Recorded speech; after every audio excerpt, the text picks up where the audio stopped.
D'être engagé d'abord, c'est d'être passionné, puis c'est se rendre compte qu'on peut être animé par des causes qui nous tiennent à cœur, mais aussi qu'on peut réaliser de grandes choses que souvent on ne s'imagine même pas qu'on peut faire.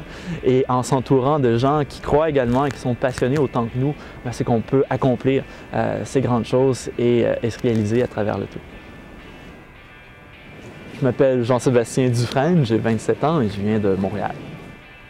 Même si on pense qu'on est très éloignés les uns des autres, on se rend compte qu'on partage bien des défis, que c'est souvent des défis qui sont à l'échelle mondiale et on se rend compte qu'on a chacun un rôle à jouer à l'égard de ces défis-là.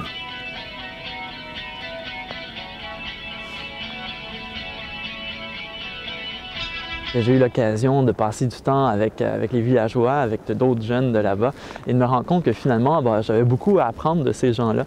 Ça m'a donné le goût au retour de mobiliser des gens ici, de se dire comment est-ce qu'on pourrait organiser des activités pour maintenir des liens avec des gens de ces communautés-là.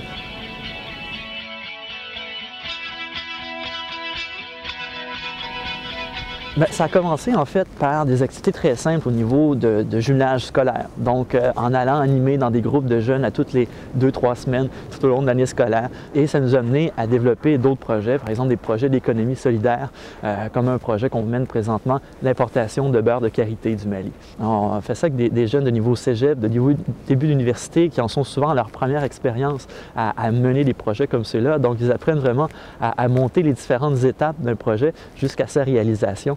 On a fait des activités autant avec des gens au Mali, au Mexique, en Argentine, en Uruguay, au Guatemala. Maintenant, on a également des collaborateurs au Burkina Faso, au Togo. On commence à élargir notre portée là, de nos activités parce que le but, c'est vraiment de permettre des dialogues entre des gens d'ici, des gens de d'autres pays, mais également entre les gens de ces pays-là, entre eux. Je pense qu'on peut avoir des objectifs très modestes aussi, mais qui en même temps, pour moi, sont de grandes réussites, que ce soit simplement avoir des jeunes dans une école qui viennent me voir à la fin de l'année scolaire et qui me dit « Écoute, Jean-Sébastien, qu'est-ce que je pourrais faire, moi, l'année prochaine pour démarrer cette activité-là dans mon école secondaire? » Moi, ça, c'est du gâteau.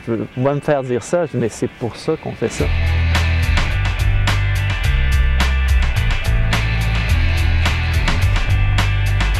Change ton regard, ton histoire et ton monde.